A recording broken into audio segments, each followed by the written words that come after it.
আচ্ছা বাবা, আমরা সকলেই জানি লালন সাহেবের গুরুর নাম সিরাজ সাহেবজি। এই সিরাজ সাহেবজি একদিন ভক্ত সঙ্গ করছে, সব ভক্ত তার সাহেবের কাছে তার মনের বাসনা প্রকাশ করছে। এক ভক্ত বলছে, সাহেবজি আমি আমার সন্তানদেরকে 3 বেলা 3 মুঠো ভাত দিতে পারি না, আপনি আমায় আশীর্বাদ করেন, আমি যেন আমার সন্তানদের 3 বেলা 3 মুঠো ভাত খেতে দিতে পারি। সিরাজ সাহেবজি বললেন, তোমার গুরু মঙ্গল কামনা করুন। আর এক ভক্ত উঠে বলছে, সাহেবজি আমি ব্যবসা করি, কিন্তু আমি ব্যবসায় কখনো লাভবান হইতে পারি না, লস যায়। মানুষের মুখে শুনলাম তুমি যদি গুরু দীক্ষা নাও, গুরু মন্ত্র নাও, তাহলে তোমার আর ব্যবসায় কোনোদিনও লস যাবে না। তাই মানুষের কথা শুনে আমি গুরু মন্ত্র নিয়েছি, গুরু দীক্ষা নিয়েছি। তাই সাইজে আপনি আমাকে আশীর্বাদ করেন, আমি যেন ব্যবসায় লাভবান হইতে পারি। সিরাজ সাইজি বললেন যে বাবা গুরু তোমারও মঙ্গল কামনা করো। সবাই সবার মনের ভাব প্রকাশ করছে। কর্নারে বসেছিল বাবা লালন। সিরাজ সাহেব লালনকে বলছে, বাবা সবাই তো সবার মনের ভাব প্রকাশ করলো, তোমার কি কোনো চাওয়া পাওয়া নাই? লালন সাহেবজি বললেন, সাহেবজি আমারও চাওয়া পাওয়া আছে, আপনি কি আমার চাওয়া পাওয়া শুনবেন?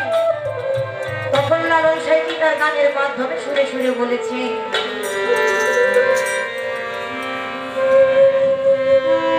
তবে সাধু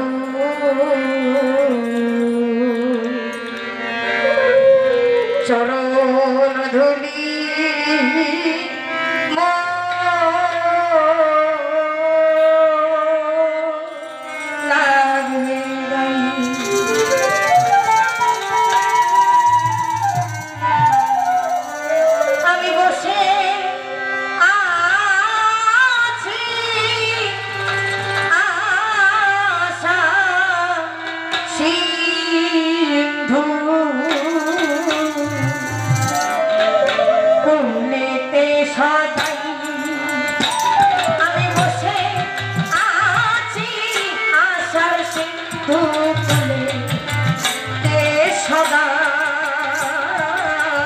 সাধু চরণ ধুলি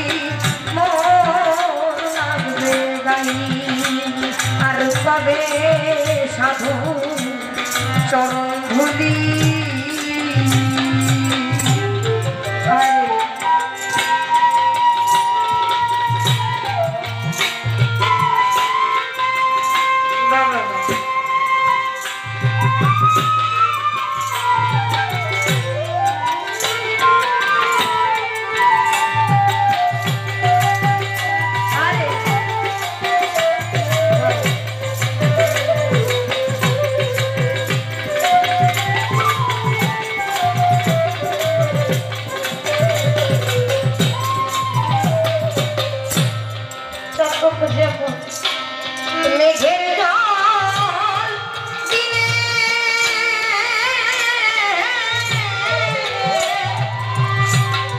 অহর্নিশি কে আছে চাঁদো মেঘিয়ানে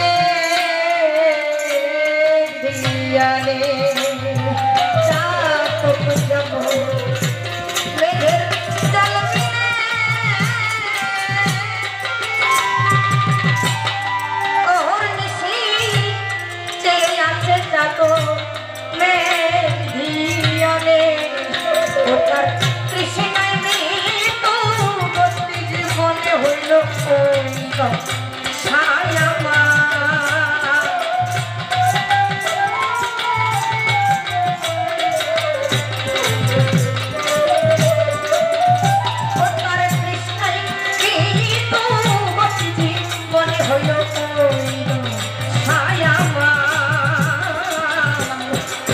সাধু চরণ ধুলি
কবে সাধু চরণ ধুলি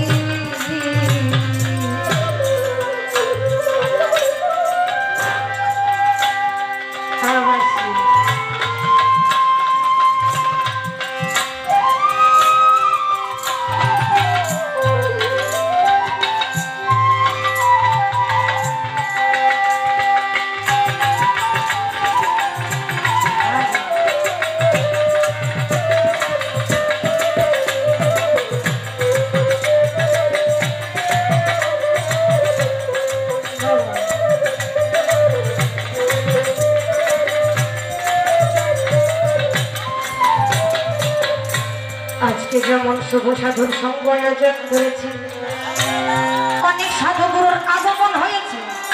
সাধুগুরু করছে সেই আল্লাহর নাম নিলে, গুরুর নাম নিলে, ভগবানের নাম নিলে, ঈশ্বরের নাম নিলে জীবের মুক্তি হয়। ওই গৃহকর্তার মালিকের বাড়িতে একটা ময়না পাখি ছিল। সেই ময়না পাখি বলছে, সাধুগুরু আপনারা কি জানে বলা কওয়া করতেছে। তখন সাধুগুরু বলছে, ময়না রে, সেই গুরু নাম নিলে, আল্লাহর নাম নিলে, ভগবানের নাম নিলে জীবের মুক্তি হয়। তখন ময়না পাখি বলতেছে, সাধুগুরু এ কথা আমি বিশ্বাস করি না।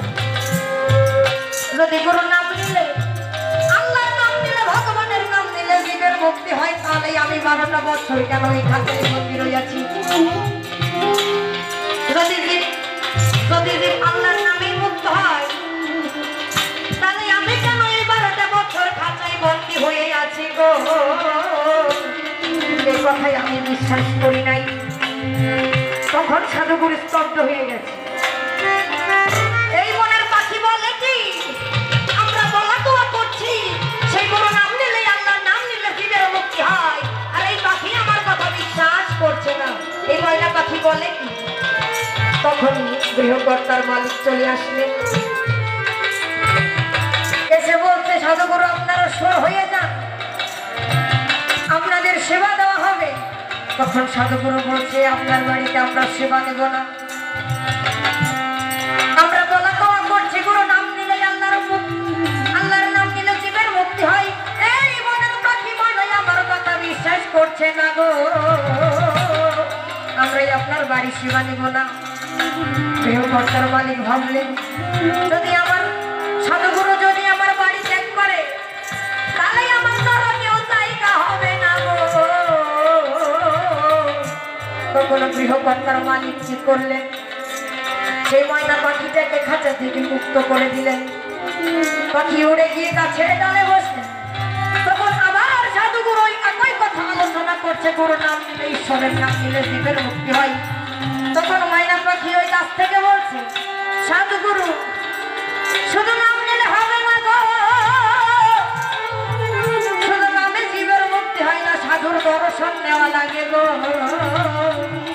আমি আজকে সাধুর দর্শন পেয়েছি, তাই আমার জীবন মুক্ত হয়ে গেছে।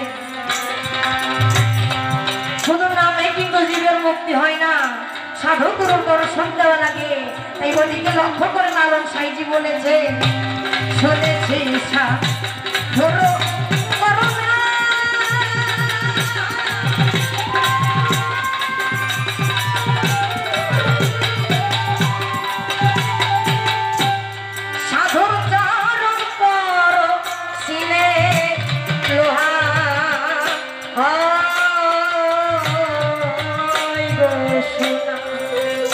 আমি শুনেছি